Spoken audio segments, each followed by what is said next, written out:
Assalamualaikum warahmatullahi wabarakatuh. Innal hamdalillah nahmaduhu wa nasta'inuhu wa nastahdihi wa nastaghfiruh. Wa na'udzu billahi min shururi anfusina wa min sayyiati a'malina. Man yahdihillahu fala mudilla lahu wa man yudlil fala hadiya lahu. Qala rabbi shrah li sadri wa yassir li amri wa hlul 'uqdatam min lisani yafqahu qawli amma ba'd. فإن خير الحديث كتاب الله وخير الهدى هدى محمد صلى الله عليه وسلم وشر الأمور محدثاتها وكل محدثة بدعة وكل بدعة ضلالة وكل ضلالة في النار. Alhamdulillah, pada malam ni insyaAllah kita akan sambung pengajian kita yang mana yang terakhir kita telah jalankan pada bulan 2 itu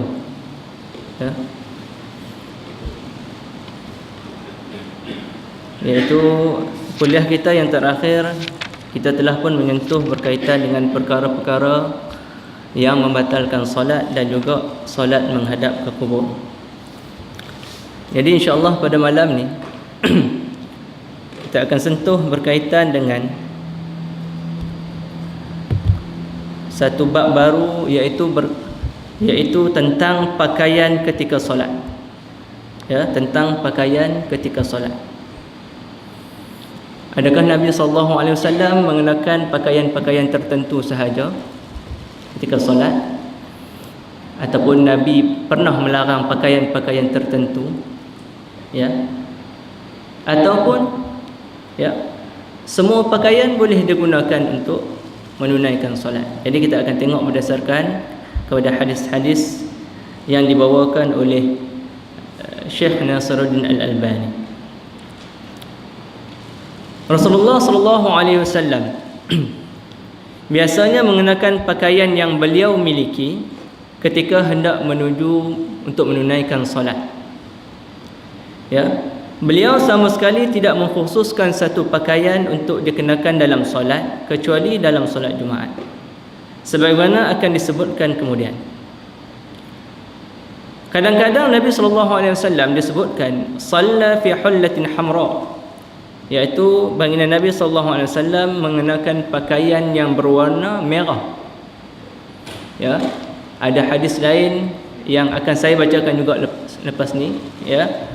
Nabi melarang memakai pakaian yang berwarna merah. Tetapi dalam hadis yang kita bacakan mula-mula ni, Nabi SAW pernah mengenakan pakaian yang berwarna merah untuk menunaikan salat.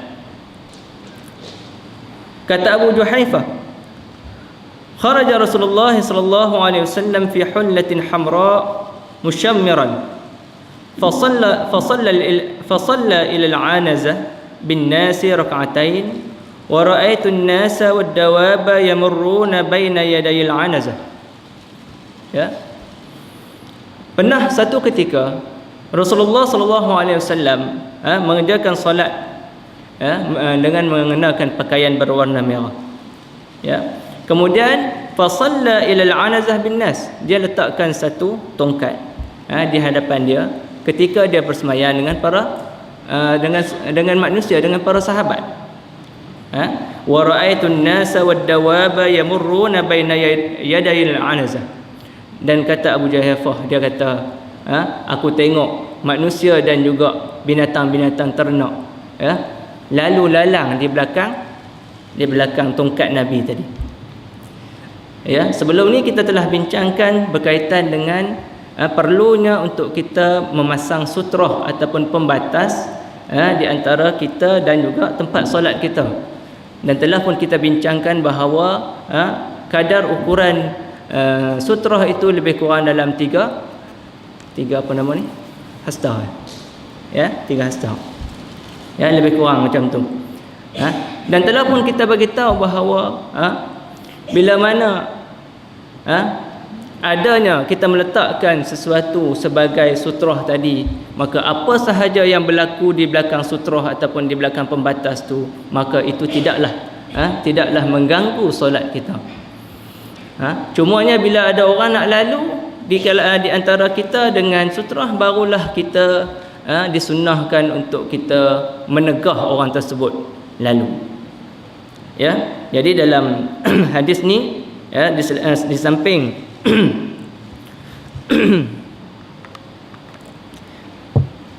kita mendapat pengajaran bahawa Nabi SAW mengenakan pakaian yang berwarna merah. Ya, dalam hadis ni juga ada hukum yang kedua, iaitu keperluan kita mengenakan sutrah bila kita hendak menunaikan solat. Ya. Lepas tu apa nak jadi belakang sutrah tu pun jadilah. Tak ada masalah sebab kita dah letakkan pembatas. Ya.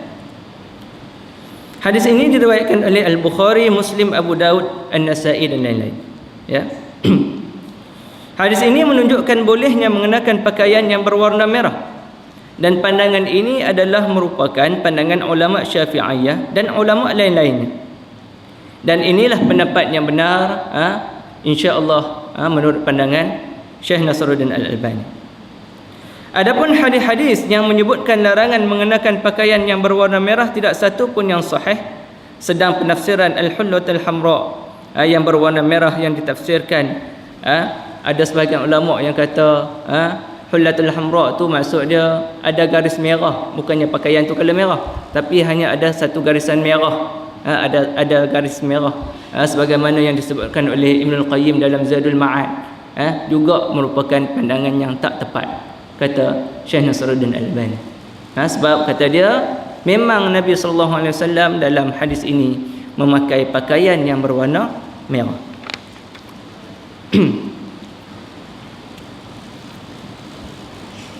Demikian pula Nabi SAW dalam riwayat yang sahih telah melihat Al-Hasan dan Al-Husain, iaitu cucu baginda Nabi SAW, mengenakan pakaian gamis yang berwarna merah juga.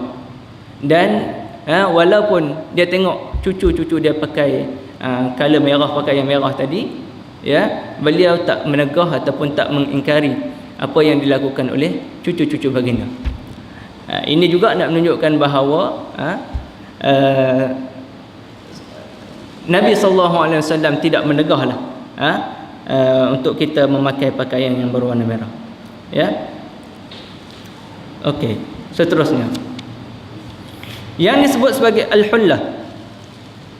Ya. Al-hullah ni bahagian bawahnya berupa sarung dan bahagian atasnya berupa rida ataupun jubah. Maksudnya hullah ni adalah pakaian yang ada dua lapis lah. Bahagian bawah, bahagian dalam dia adalah sarung dan bahagian luarnya jubah. Dan memang pun kita dalam hadis-hadis yang saya akan bacakan, memang pun kita disunnahkan untuk memakai dua lapis kain lah. Dua lapis kain berbanding dengan satu lapis kain. Nanti kita akan bacakan hadis-hadis yang berkaitan dengan perkara ni. Ya. Ada juga yang mengatakan bahawa al-hullah adalah dua lembar pakaian yang saling bersisipan antara satu sama lain. Sedangkan rida adalah pakaian luar ataupun mantel ataupun jubah yang melapisi pakaian bahagian dalam yang diselendangkan kedua bahu dan berada di atas kedua pundak, di atas kedua bahu. Ya. Seterusnya, beliau juga memerintahkan agar mengenakan kedua jenis pakaian ini. Kata Nabi SAW, "Idza shalla ahadukum falyatazir wal yartad." Bila seseorang di antara kalian hendak mengerjakan solat, pakailah sarung dan juga rida ataupun jubah, mantel. Ya. Dan dalam hadis yang lain Nabi melarang, naha ay yusalliya ar-rajulu fi sarawali wa laysa alaihi rida. Dalam satu hadis yang lain, Nabi melarang seseorang yang mengerjakan solat di dalam seluar tanpa dilapisi bahagian atasnya dengan jubah tadi. Ya. Hadis ni diriwayatkan oleh Abu Daud. Ya, hadis berkaitan dengan tegahan tadi diriwayatkan oleh Abu Daud. Ya, nanti kita akan bincangkan mengenakan pakaian yang dua lapis. Lepas tu ada hadis yang berkaitan mengenakan pakaian yang selapis. InsyaAllah kita akan tengok satu persatu. Yang beliau maksudkan adalah seseorang yang mampu mengenakan rida dan ia tidak melakukannya. Ya, seperti sabda Nabi sallallahu alaihi wasallam, "Idza shalla ahadukum falyalbis thawbayhi fa innallaha ahaqqu man tuzayyina lahu. Fa in lam yakun lahu thawbani falyattazir idza shalla wa la yashtamil ahadukum fi salatihi ishtimal al-yahud." Ya. Apabila salah seorang di antara kalian hendak mengerjakan solat, maka hendaklah ia mengenakan 2 lembar kain, 2 lembar pakaian, kerana ia lebih baik, lebih pantas kita berhias di hadapan Allah Subhanahu Wa Taala. Ya. Dan apabila ia tidak memiliki 2 lembar pakaian, hendaklah ia mengenakan sarung ketika solat, dan janganlah sekali-kali salah seorang di antara kalian menyilangkan pakaiannya ketika solat seperti yang dilakukan oleh kaum Yahudi. Ya. Hadis ini diriwayatkan oleh Al-Baihaqi. Ya. Dan sanad hadis ini merupakan sanad sanad hadis ini sahih, ya, sahih, sesuai dengan kriteria hadis-hadis dalam kutubus sittah. Ya. Jadi antara perkara yang dilakukan oleh orang Yahudi, ya, mereka ni suka isbal ataupun mereka suka melabuhkan pakaian mereka ketika mereka solat, mereka sembahyang. Ya, dan perkara ini telah dilarang oleh Nabi sallallahu alaihi wasallam untuk kita buat. Isbal ini pun merupakan satu yang dilarang oleh Nabi sallallahu alaihi wasallam, walaupun ada pelbagai pandangan berkaitan dengan isbal ni. Sebahagiannya mengatakan hukumnya totally haram, mutlak. Sebahagiannya pula mengatakan haram bila mana ada rasa angkuh, berdasarkan hadis-hadis yang juga banyak yang menceritakan tentang tak bolehnya isbal ni bila kita rasa nak menunjuk ataupun kita rasa nak menunjukkan keangkuhan kepada orang lain. Ada juga banyak hadis ya, yang berkaitan dengan isbal. Ya. Jadi di sini ada khilaf, ya, di kalangan para ulama, sama ada nak meletakkan isbal ni sebagai haram ataupun makruh, dan sebahagian lagi mengatakan mubah ataupun diharuskan sekiranya tidak ada bila dipakai tu tak ada rasa bongkok, tak ada rasa sombong. Tak ada rasa sombong, sebahagiannya kata diharuskan. Tetapi pada pandangan saya, bila tengok pada hadis-hadis ni, ada hadis yang bersifat general yang Nabi sallallahu alaihi wasallam larang isbal ni, tanpa dia sebut sebab apa, sebab dia tak nyatakan sebab. Ada hadis-hadis lain Nabi sallallahu alaihi wasallam melarang isbal ni, melabuhkan kain tadi, dan dia sebutkan kerana hendak menunjukkan bongkak, rasa sombong. Ya. Jadi bila mana adanya hadis-hadis yang pelbagai ini, ada hadis yang bersifat umum, ada hadis yang bersifat yang menunjukkan khusus kenapa dilarang, maka saya sendiri mengambil pendekatan untuk berikhtiatlah, kita berhati-hati dengan kita meletakkan bahawa setidak-tidaknya hukum isbal ni adalah makruh, tak boleh nak buat, ya, makruh. Sekiranya pun kalaulah tidak sampai kepada haram, ya.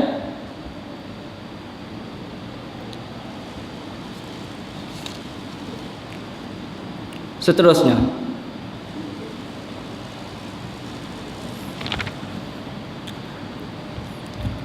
apa lagi yang Nabi pakai? Ya, kadang-kadang Nabi sallallahu alaihi wasallam mengenakan jubah Syam, yang kedua lengannya sempit, fi jubbatin syamiyatin dayyikatil kummain, mengenakan jubah Syam yang sempit tangan dia. Boleh jadi yang macam kita pakai lah ni, yang ada kancing tu, sempit. Dan disebutkan dalam hadis juga, idza arada al-wudu'a dhahaba yukhriju yadahu min kummiha liyatawadda'a fadaqat alaihi fa akhraja yadahu min asfaliha. Dan bila mana Nabi SAW bila dah pakai jubah yang sempit tangan ni, dan baginda Nabi SAW nak wuduk, maka dia keluarkan, dia dah tak boleh nak keluarkan tangan dia untuk nak berwuduk, maka dia keluarkan tangan dia daripada balik lengan baju beliau. Maksudnya dia keluarkan tangan dia daripada bahagian bawah baju, bahagian bawah, maksudnya dia tak boleh, dia buat keluar tangan dia dan dia keluarkan daripada bahagian bawah. Dan bila Syekh Albani dia huraikan perkara ni, dia kata ini juga menunjukkan bahawa Nabi SAW dia pakai pakaian dua lapis. Sebab kalaulah kata dia tak pakai pakaian dua lapis dan dia angkat baju dia, dia angkat baju dia untuk dia hulurkan tangan dia ketika mana dia nak basuh tangan ketika wuduk, maka sudah tentu nampak aurat dia. Maksudnya dalam banyak keadaan Nabi SAW, Nabi menggunakan dua lembar kain. Bahagian dalam dia letak sarung, bahagian luar dia pakailah jubah. Tak kira lah jubah Syam ke, jubah apa ke, jubah Rom pun dia biasa pakai. Macam-macam jenis pakaian yang Nabi SAW pakai sebenarnya ketika menunaikan solat. Jadi tidaklah khusus sebenarnya. Kalaulah kita katakan sekarang ni orang suka pakai jubah putih saja, baguslah pakai jubah putih tu, ataupun jubah hijau sahaja, dan kita khususkan itu sahaja dengan pakaian Nabi, tak betul sebab Nabi pakai berjenis-jenis pakaian ketika menunaikan solat. Key point dia ataupun kata kunci dia bila Nabi pakai baju ni nak menunjukkan keluasan kepada kita di dalam berpakaian ketika menunaikan solat. Cumanya nanti kita akan sebutkan ada pakaian-pakaian tertentu yang Nabi larang. Itu pun dengan sebab Nabi SAW tak nak kita sama dengan penganut agama lain. Adapun pakaian-pakaian yang tidak melambangkan keagamaan agama lain, maka diharuskan untuk kita pakai. Diharuskan untuk kita pakai. Tak ada masalah sebenarnya. Di dalam berpakaian ni, menutup aurat, bersih, kita pakai pakaian yang menutup aurat, kemudian kita pakai pakaian yang bersih, tidak ada najis yang kelihatan, yang jelas, pakailah, nak pakai, kemudian kita pakai pakaian dengan tidak terlalu melabuhkan isbal, tak lalu labuhkan kain ataupun seluar kita sehingga melepasi buku lali, pakai. Sebab itu tidak ada larangan oleh Nabi SAW. Ibn Al-Qayyim mengatakan dalam kitabnya Zadul Ma'ad, adapun lengan baju yang lebar dan panjang seperti kain rumbai-rumbai yang melambai-lambai itu tuan-tuan, beliau dan para sahabatnya sama sekali tak pernah mengenakannya, dan itu termasuk perbuatan yang menyelisihi sunnah. Adapun pembolehannya masih perlu diteliti lagi kerana ia tergolong dalam salah satu bentuk kesombongan. Kita tengoklah ni ada juga yang kita sebut, kita quote, tak tahulah ulama tak ulama, tapi orang panggil dia ulama lah. Dia mengenakan pakaian yang besar, lebih spesifik pok-pok sufi kan. Mengata pakai pakaian yang besar, kemudian ini pun besar, melambai-lambai, maka perkara ni sebenarnya Nabi tak pernah buat pun. Nabi tak pernah buat. Bahkan Ibn Al-Qayyim mengatakan bahawa pakaian yang melambai-lambai tadi itu sebahagian daripada sifat yang nak menunjukkan kesombongan. Asy-Syaukani berkata, di zaman kami yang masyhur ini, orang-orang yang menyelisihi sunnah ini kebanyakan dari kalangan ulama. Kalian akan lihat mereka membuat lengan baju mereka melambai-lambai. Masing-masing dari kedua lengan baju tersebut dapat dia buat jubah ataupun gamis bagi anak-anak mereka ataupun bagi anak-anak yatim. Nak tunjuk betapa besarnya baju mereka tu, dan juga betapa besarnya lengan baju mereka tu, buat sampai melambai-lambai tu, kata Asy-Syaukani, keratlah. Kalau kerat boleh buat satu lagi baju untuk kanak-kanak. Itu dah membazir dah.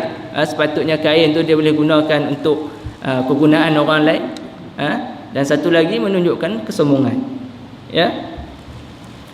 Hal itu sama sekali tidak mendatangkan keuntungan duniawi kecuali kesia-siaan belaka, membebani biaya hidup, menghalangi tangannya melakukan perbuatan yang bermanfaat, dan juga menyebabkan pakaian tu lebih mudah koyak, ya, dan hanya memburukkan pemandangan dirinya. Dan kata Asy-Syaukani lagi, adapun dari sisi agama, hal itu tidak lain hanyalah penyelisihan terhadap sunnah dan termasuk sebahagian daripada isbal, iaitu memanjangkan kain secara berlebih-lebihan dan juga merupakan bentuk keangkuhan. Ini kata Asy-Syaukani, bukan kata saya.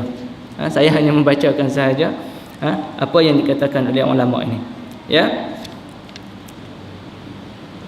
Jadi depa pakai, Nabi dah bagi garis panduan kat kita, ya, jangan pakai terlalu labuh, ya. Dan Nabi pun pakai dalam keadaan baju dia pun, kadang-kadang tu kain daripada kain yang kasar. Ada sekali tu Nabi SAW pakai baju bergambar, lepas sembahyang dia ambil, dia buang baju tu dekat tepi, sebab dia kata pakaian itu merosakkan solat dia. Nabi dah tunjuk kat kita bagaimana etika ataupun tata cara berpakaian, ya. Dalam mana Nabi SAW tak pernah larang kita berpakaian selagi mana yang saya kata tadi menutup aurat dan sebagainya, tetapi tetap ada juga yang Nabi larang, terutamanya yang bila kita pakai itu, kita nak tunjukkan kehebatan diri kita, ataupun keangkuhan diri kita, maka itu tak dibenarkan oleh Nabi sallallahu alaihi wasallam, ya.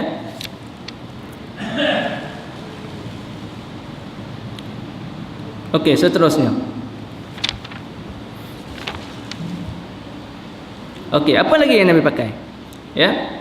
Rasulullah sallallahu alaihi wasallam terkadang yusalli fi burdin lahu khadramiyyun mutawashshihatun laisa alaihi ghairu.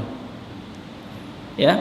Kadang-kadang Nabi sallallahu alaihi wasallam solat dengan memakai pakaian khadrami, ya, yang diselempangkan di kedua bahunya, dan beliau tidak mengenakan pakaian luar yang selain daripada itu. Hadis ini diriwayatkan oleh Ahmad dan At-Tahawi. Ini kita dah nak masuk kepada perbincangan tentang memakai selembar kain di dalam solat. Boleh ke tak boleh? Tadi 2 lembar kain.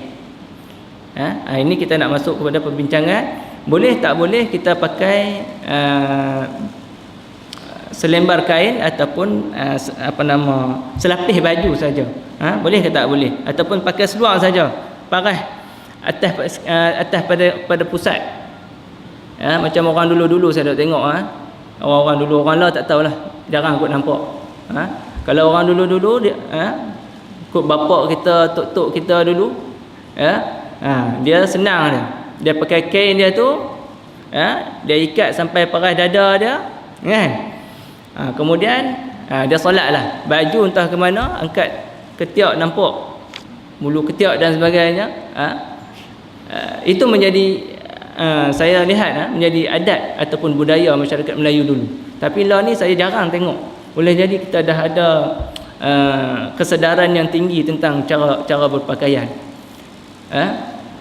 Mai kuliah ni pun kita boleh pakai handsome cantik-cantik, kan. Dengan kopiah yang baru dibasuh, baju dengan kita pakai minyak wangi dan sebagainya. Pandai pula kita. Kita nak jumpa menteri, kita nak jumpa orang yang besar-besar, pandai pula kita cari baju yang paling cantik, seluar yang paling elok, yang baru lepas basuh. Pandai pula kita. Kalau kita diberi anugerah, apatah lagi.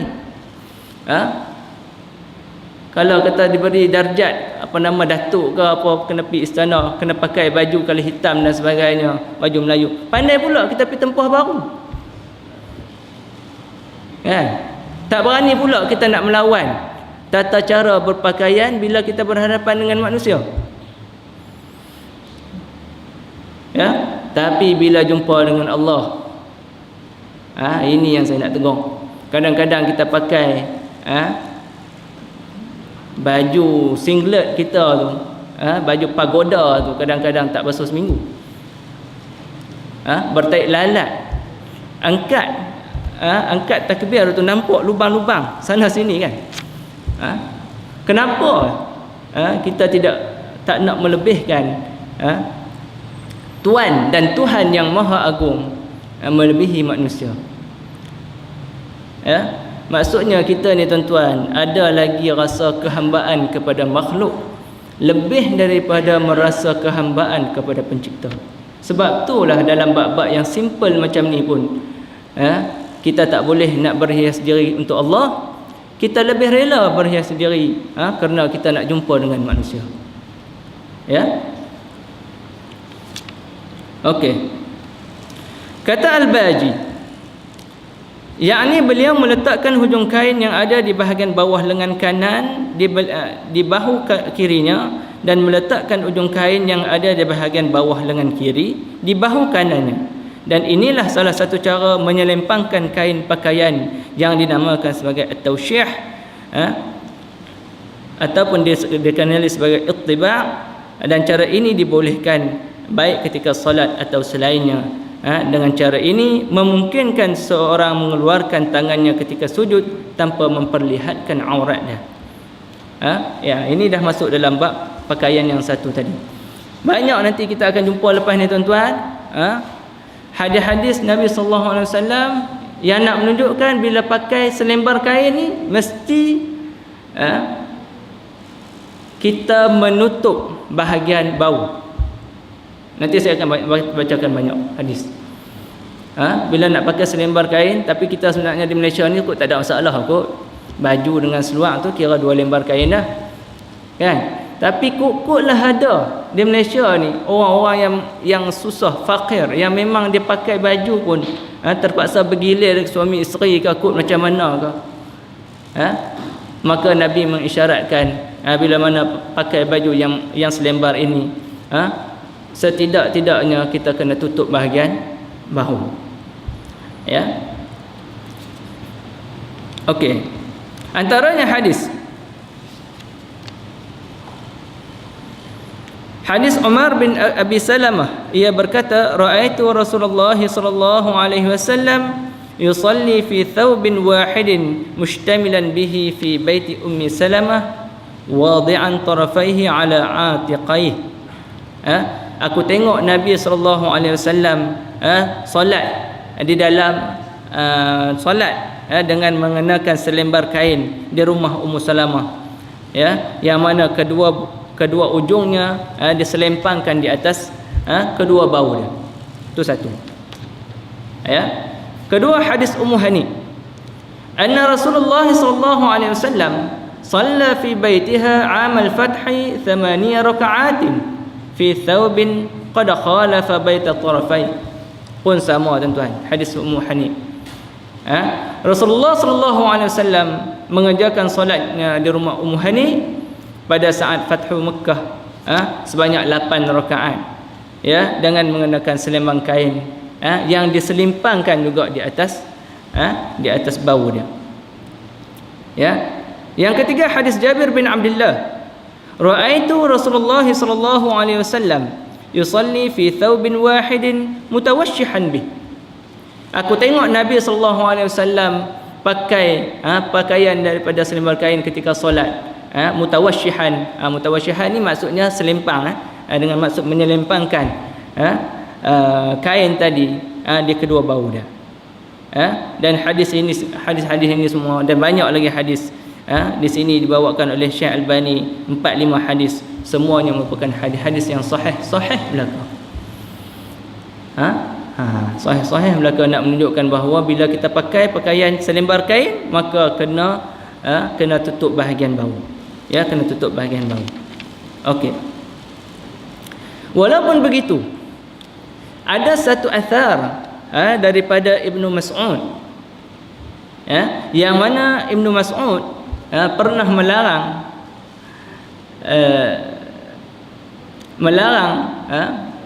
melarang orang yang memakai pakaian daripada selembar kain tadi.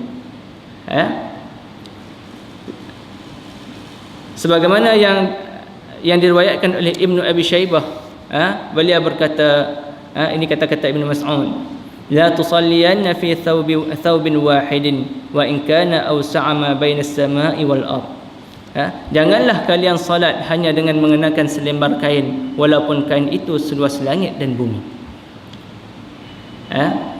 Jadi Albani kata, Al-Hafiz Ibn Hajar Al-Asqalani, dia kata tak komen pun tentang athar ni. Dan boleh jadi, kata dia, perkataan Ibnu Mas'ud ini difahami untuk orang yang masih memiliki pakaian lain. Sebagaimana hadis yang saya sebutkan tadi, yang mula-mula tadi kita sebut tentang 2 lembar kain tadi, Nabi sallallahu alaihi wasallam pakai hullatul hamra, pakai sarung bahagian luar, pakai jubah dan sebagainya. Maksudnya selagi mana kita ada pakaian dua lapis ataupun 2 lembar kain, maka kita lebih digalakkan ataupun disunnahkan pakai 2 lembar kain. Ya.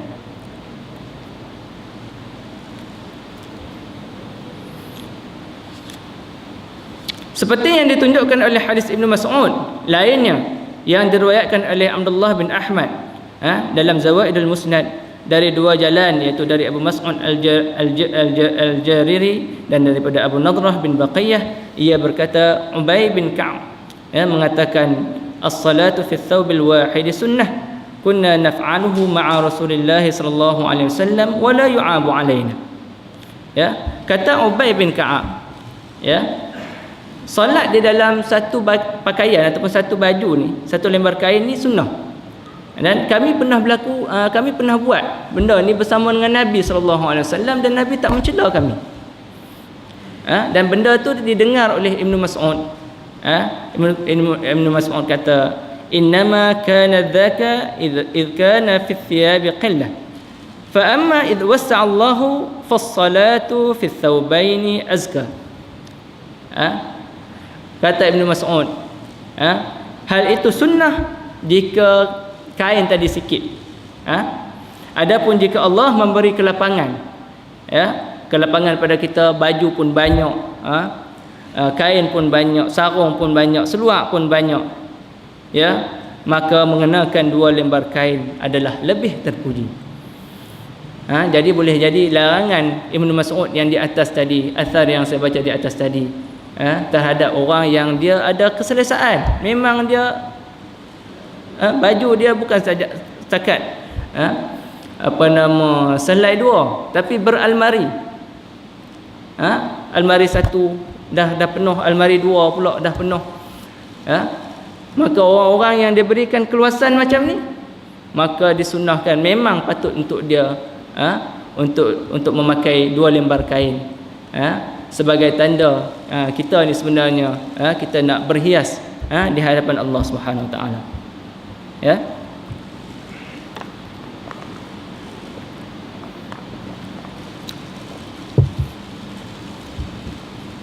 Ya, dan banyak lagi lah. Banyak lagi hadis-hadis Nabi sallallahu alaihi wasallam, ya, yang menunjukkan keharusan sebenarnya, keharusan untuk kita menunaikan solat di dalam selembar kain. Ya. Tapi itulah di antara syaratnya ataupun di antara sunnahnya ialah kita kena pastikan bahawa kita menutup bahagian bawah, ya, bahagian bawah.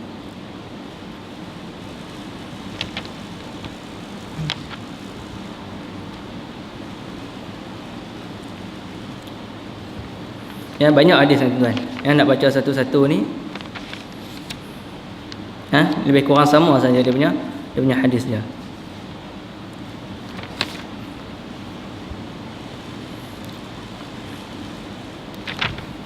Kemudian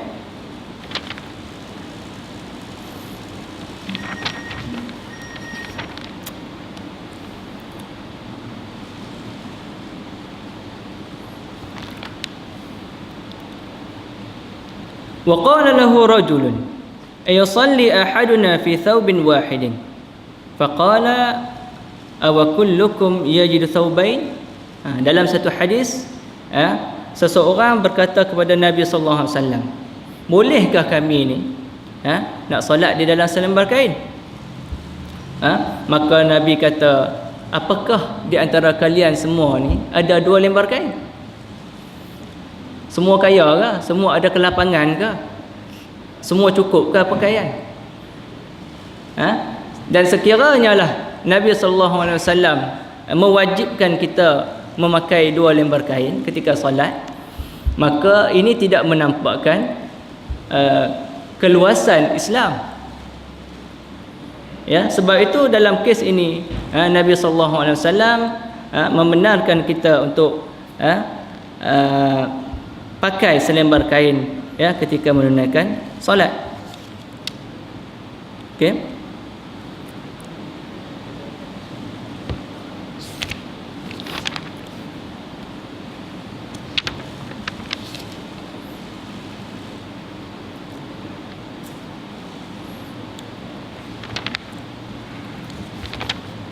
Okey.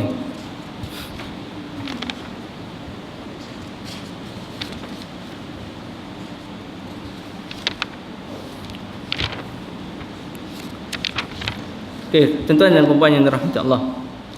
Ya. Begitulah sedikit perbincangan berkaitan dengan pakaian Nabi sallallahu alaihi wasallam. Ya, yang mana bila mana kita tengok di sini ada beberapa perkara yang ditekankan oleh Nabi sallallahu alaihi wasallam di dalam pakaian ni. Yang pertamanya, tidak ada penetapan bahawa hanya pakaian-pakaian tertentu sahaja yang dibenarkan untuk kita menunaikan solat. Sebagaimana yang saya maklumkan tadi, menutup aurat, cukuplah kita menutup aurat dengan pakaian kita tadi. Kita pakai pakaian yang bersih, dan kita pakai pakaian yang tidak menunjukkan identiti agama lain. Ya. Dan dalam masa yang sama, Nabi melarang kita dalam berpakaian ni, kita melabuhkan kain melebihi buku lali, ataupun dalam yang saya sebutkan tadi, kita membesarkan lengan baju sampai macam jadi bendera pula kan. Dan sebab dikatakan bahawa itu sebahagian daripada isbal, dan kalaulah kita nak pakai pakaian daripada selembar kain ataupun susah sangatlah kita ni, maka disunnahkan kita untuk menutup bahagian bawah. Ya, disunnahkan untuk tutup bahagian bawah. Jadi kita tutup untuk kita punya perbincangan berkaitan tentang pakaian ni untuk setakat ni. Ya. Okey, kita masuk sikit tentang wanita solat dengan mengenakan khimar ataupun tudung. Ya. Rasulullah sallallahu alaihi wasallam bersabda, la yaqbalu Allahu salata haid illa bi khimar. Allah tidak menerima salat wanita yang sudah sampai umur haid melainkan dengan mengenakan tudung. Hadis ini diriwayatkan oleh Abu Daud, At-Tirmizi, Ibn Majah dan lain-lain. Ya.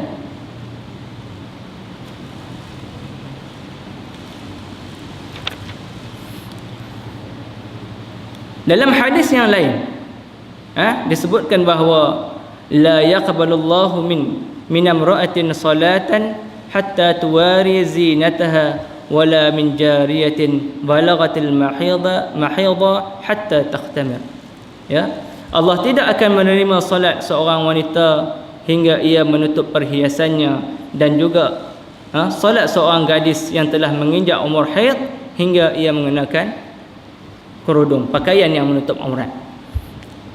Ya, pakaian yang menutup aurat. Hadis ini diriwayatkan oleh At-Tabarani.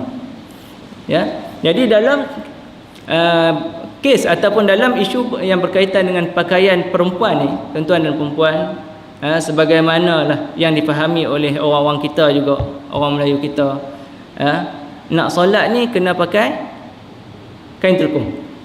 Tak ada telekung tak boleh sembahyang. Kalau pergi satu surau tu, surau Tesco ke, surau mana kan telekung dia, surau-surau di RNR dan sebagainya. Surau dia punya kain telekung dia dah berbau. Bau macam-macam dengan apa nama tai lalat dan sebagainya. Kemudian kain telekung dia tak cukup. Maka sangguplah orang perempuan kita menunggu. Tunggulah giliran untuk nak dapatkan kain telekung. Pasal apa benda ni jadi tuan-tuan? Sebab orang perempuan tersebut dia tak yakin bahawa pakaian yang dipakainya menutup aurat. Sedangkan dalam bab pakaian bagi perempuan juga, tidak disebutkan pakaian yang khusus bagi orang perempuan untuk menunaikan solat. Maksudnya boleh bagi orang perempuan hendak mengenakan pakaian harian dia, dengan syarat pakaian tersebut mestilah menutup aurat. Kalau orang perempuan dia yakin, dia pakai tudung tu memang dah di bawah bahagian dada, kemudian dia pakai baju yang ada butang, yang tak menampakkan bahagian lengan dia, kemudian dia pakai stokin dan sebagainya, pakai jubah dan sebagainya, baju kurung pun tak apa, tapi menutup aurat, maka sebenarnya tak ada masalah pun. Tak ada masalah pun untuk dia menunaikan solat dia dalam pakaian tersebut. Cuma masalah sekarang ni orang kita, terutama orang perempuan, minta maaf makcik-makcik, kakak di belakang, tak yakin dengan pakaian yang kita pakai. Jadi bila tak yakin ni, adalah something wrong somewhere. Boleh jadilah dia tak yakin tentang tudung dia. Dia rasa macam tak berapa nak cukup panjang tudung aku ni, ataupun baju jenis ketat dia bahagian pinggang, sampai menampakkan bentuk tubuh badan, ataupun pakaian dia bahagian bawah ada terlalu singkat, dan sebagainya. Maka ketidakyakinan tersebut sebenarnya menyusahkan diri kita. Satu lagi, nak menunjukkan bahawa sebenarnya kita tak yakin bahawa kita telah menutup aurat dengan sempurna. Sebab kalau kita yakin kita tutup aurat dengan sempurna, maka kat mana pun kita pergi, kita boleh pakai pakaian yang kita pakai itu untuk menunaikan solat. Tak perlulah kita tunggu telekung, sampai kadang-kadang setengah jam nak tunggu telekung, di tempat-tempat yang sesak dan sebagainya, ataupun kita bawa telekung lain. Bawa tu tak ada masalah tuan-tuan, silakan, boleh. Nak bawa tak ada masalah, tapi nak menunjukkan Islam ni mudah sebenarnya. Apa salahnya sekali-sekala kita pakai betul-betul lah, ikut betul-betul lah menepati syariat, dan kita solat di dalam pakaian yang kita pakai itu.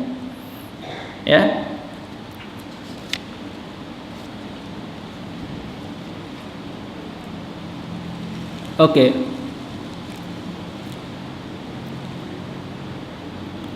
Hadis ini diriwayatkan oleh At-Tabarani, meriwayatkan dalam As-Saghir dan juga dalam Al-Awsat, dan sanadnya, dalam sanadnya kata Albani ada perawi yang majhul, tapi kata dia, ulama telah mengamalkan hadis ini bahawa apabila seorang wanita telah menginjak dewasa dan ia mengerjakan solat namun ada bahagian rambutnya yang tersingkap, maka solatnya tak sah. Dan ini adalah pendapat Asy-Syafi'i. Kata Asy-Syafi'i, tidak sah solat seorang wanita sedangkan sebahagian daripada anggota tubuhnya tersingkap. Dan Al-Imam Asy-Syafi'i juga mengatakan, ada juga yang berpendapat jika kedua telapak kakinya tersingkap, maka solatnya adalah sah. Saya berkata, kata Albani, pendapat Syafi'i yang betul, kata Albani, ialah dalam kitab dia Al-Um. Kata Syafi'i, setiap bahagian tubuh wanita adalah aurat, kecuali kedua tangan dan juga muka dia. Itu pandangan Syafi'i yang sebenar.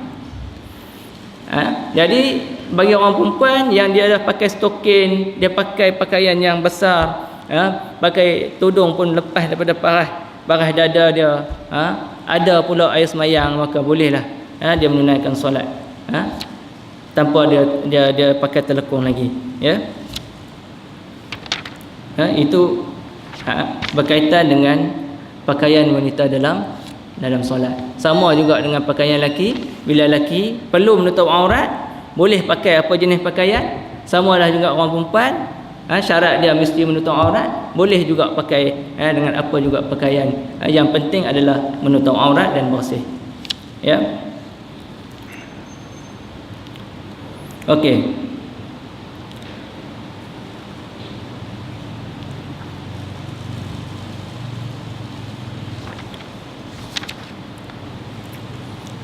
Kita sambung sikit lagi, sikit lagi berkaitan dengan niat, niat dalam solat.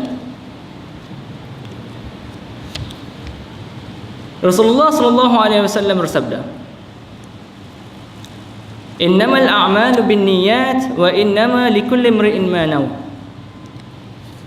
Sesungguhnya setiap amalan itu bergantung kepada niat, dan setiap orang tu dia mendapat sesuai dengan apa yang diniatkan. Hadis ni memang merupakan hadis yang sahih dalam Bukhari, Muslim, dalam Kutubus Sittah memang ada. Dalam kebanyakan kitab-kitab hadis semuanya meriwayatkan hadis-hadis ini, iaitu berkaitan dengan keumuman ataupun keperluan niat di dalam setiap perbuatan ataupun ibadah, ya.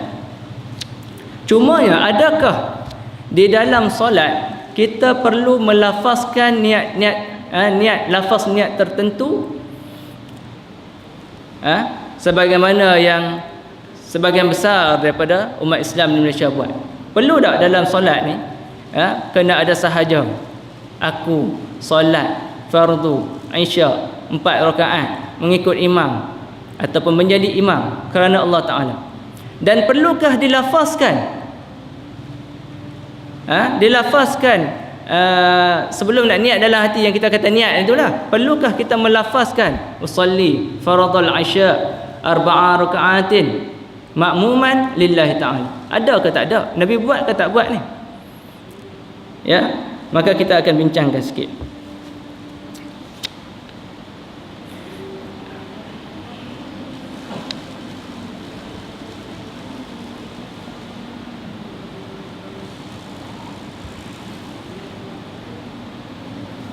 Kata Imam An-Nawawi dalam Rawdatul Talibin, makna niat adalah kehendak melakukan sesuatu. Seseorang yang hendak mengerjakan solat menghadirkan niat dalam hati dan fikirannya tentang solat yang hendak ia kerjakan dan tata caranya. Seperti niatnya untuk solat zuhur atau solat fardu atau solat selainnya. Selanjutnya ia menghadirkan ibadah itu bersamaan dengan takbiratul ihram. Ini kata ulama besar mazhab Syafi'i. Dia kata niat ni adalah kehendak kita nak buat sesuatu. Sebab mustahil bila kita nak solat kita tak niat dulu. Ataupun kita nak makan nasi, kita tak niat nak makan nasi, tiba-tiba ambil nasi dalam periuk, ambil kuah, ambil apa semua, tiba-tiba suap je, tiba-tiba. Maka mustahil tiba-tiba itu, mesti dengan niat. Begitu juga dengan solat. Kita dah belajar ilmu berkaitan dengan solat. Kita tahu solat maghrib 3, isyak 4. Mula-mula masuk dengan takbir, akhir dengan salam. Maka kita sudah ada ilmu berkaitan dengan solat. Maka kata Nabi sallallahu alaihi wasallam, "Idza qumta ila shalah fa asbighal wudu', thumma fa asbighal wudu', thumma istaqbilil qiblah fakabbir." Bila kamu hendak menunaikan solat, sempurnakan wudu, cari arah kiblat, kemudian terus angkat takbir. Dan carilah dalam mana-mana hadis yang berkaitan dengan solat ini, maka kita takkan jumpa Nabi sallallahu alaihi wasallam kata, sebelum hang solat hang kena lafaz dulu. Lepas dia sekian-sekian. Lepas tu hang kena baca pula dalam hati apa yang hang lafaz, tak ada. Yang kita amalkan kebanyakannya sekarang ni ialah yang pertama kita melafazkan niat, satu dah. Yang kedua kita membaca apa yang kita lafazkan. Bukan kita niat, kita baca. Buktinya senang je. Tuan-tuan biasa baca surah Abad. Kan, ambil surah Abad kita baca. Bacalah hari ni berita apa nama bangunan UMNO runtuh dan sebagainya, ada seorang mati. Baca dalam hati kan.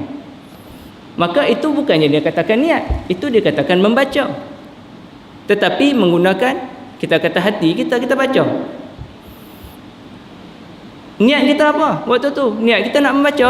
Adakah kita nak meniatkan waktu tu kita sahaja aku membaca kerana Allah Ta'ala? Tak ada. Kita ambil je, maka kita baca, maka terjadi perbuatan membaca. Adapun yang kita duk baca berita tu, itu bukannya niat, itu kita baca. Kena faham tu betul tuan-tuan. Yang kita dah buat sekarang ni, kalau ada orang buat lah, dan kebanyakan orang buat, adalah kita membaca apa yang kita lafazkan, bukan kita meniatkan. Sebab niat ni kita kehendak nak buat sesuatu, bila kita ada kehendak, kita buat, kita masuk je perbuatan tersebut, maka sudah berlaku, sudah dikira amalan tersebut. Sebab itu janganlah kita tuan-tuan dan perempuan yang dirahmati Allah, kita menyusahkan dalam bab niat ni. Sebab Nabi SAW tak pernah tunjuk dengan cara yang kita dok buat lah. Jadi jangan kita pandai-pandai nak menyusahkan diri sendiri. Tu saya kata, saya pernah duduk di Pahang tuan-tuan. Solat berjemaah di masjid, ada seorang tua ni. Dia nak angkat takbir tuan-tuan sampai berpeluh-peluh angkat takbir sembahyang maghrib. Ini kisah benar, saya duduk sebelah dia, habis khusyuk saya hari tu. Dia angkat tuan-tuan, dia masuk, dia sembahyang awal macam saya siap angkat takbir semua. Dia ada Allah,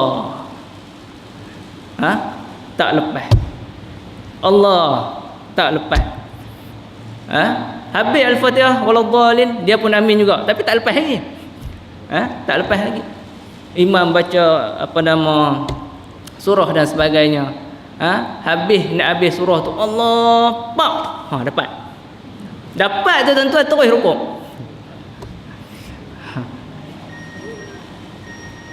Pasal apa jadi lagu ni tuan-tuan? Sebab dia dok baca dalam hati dia, sahaja aku ada, dan kita pula pemahaman dalam kitab-kitab kemudian ni dia kena ada 3 perkara pula, ta'yin apa mah tak lagi kan, ada 3 pula. Waktu nak lafaz tu kena ada 3 benda, dah nak kena ingat 3 benda tu pula, ta'yin apa nama tu kan, kena ingat pula. Lepas tu nak kena ingat tu pula, nak kena lafazkan niat pula. Maka dia jadi susah. Bila jadi susah, maka berlakulah sebagaimana yang saya katakan tadi. Sampai kadang-kadang saya kadang-kadang bawa pelajar pi sukan ke Kuala Lumpur dan sebagainya, ajak mereka ni untuk menunaikan solat jamak qasar. Jamak qasar, zuhur dengan asar, kita sampai ke anak Atapah, kita berhenti solat jamak qasar zuhur dengan asar. Okey ustaz, tapi ustaz kami tak reti niat ustaz, kami niat dia panjang sangat ustaz. Tu dia. Masalah niat juga yang biasanya disebutkan. Sebab kalau ikut kita punya pemahaman dalam buku kitab-kitab kita memang panjang. Usolli, saya hafal tuan-tuan. Saya ustaz kan, mesti saya faham kan. Saya duk ajak benda ni dulu lagi. Dulu lagi. Allah tak ajak dah. Allah saya kata jangan duk baca benda ni. Usolli fardhu zuhri raka'ataini qasran. Tu dia. Depa pun duk ingat. Usolli fardhu zuhri raka'ataini qasran. Betul ustaz? Majmu'an ilaihi al-asri. Majmu'an ilaihi al-asri. Ma'muman lillahi ta'ala. Ma'muman lillahi ta'ala. Sekali lagi ustaz? Tu dia. Sekali lagi. Lepas sekali saya kata ampun, tak salah duk baca lafaz niat dah. Dulu punya cerita. Dulu punya cerita. Tak salah baca lafaz niat. Hampa ingat saja apa yang ni, hampa angkat takbir selesai kata. Menyebabkan mereka ni tuan-tuan, walaupun dia beri rukhsah, rukhsah untuk menunaikan solat. Kita akan ada rukhsah untuk kita tunaikan solat secara jamak qasar dan sebagainya. Tak mau buat tuan-tuan. Sebab apa? Sebab niat dia panjang. Tak boleh nak ingat ustaz. Dia kata semayang tu kira baik dah ustaz kami ni, ustaz suruh baca niat pula lagi kami tak jalan. Rela mereka buat semayang 4, kemudian jamak saja tanpa kosong 4. Sebab takut dengan niat yang kita gelar sebagai niat. Sebab itu tuan-tuan, dalam hal yang berkaitan dengan niat ni, kita permudahkan, jangan kita menyusahkan. Sebab tidak ada satu hadis pun yang menunjukkan bahawa Nabi sallallahu alaihi wasallam yang pertamanya minta kita melafazkan niat, yang kedua mengajarkan niat sebagaimana yang kita dah buat sekarang. Ya. Okey tuan-tuan. Itulah sedikit yang kita dapat ni kan, kongsikan berkaitan dengan niat. Ya. Jadi hari ini alhamdulillah kita telah melihat sedikit berkaitan dengan pakaian Nabi sallallahu alaihi wasallam, juga keperluan untuk kaum wanita muslimah untuk memakai tudung menutup aurat kita ketika menunaikan solat, dan juga kita juga telah membincangkan serba sedikit berkaitan dengan niat dan solat. Jadi apa yang baik itu datang daripada Allah, ya, yang lemah itu lemah dari saya tuan-tuan. InsyaAllah kalau ada umur yang panjang, insyaAllah kita jumpa lagi bulan depan. Assalamualaikum warahmatullahi wabarakatuh.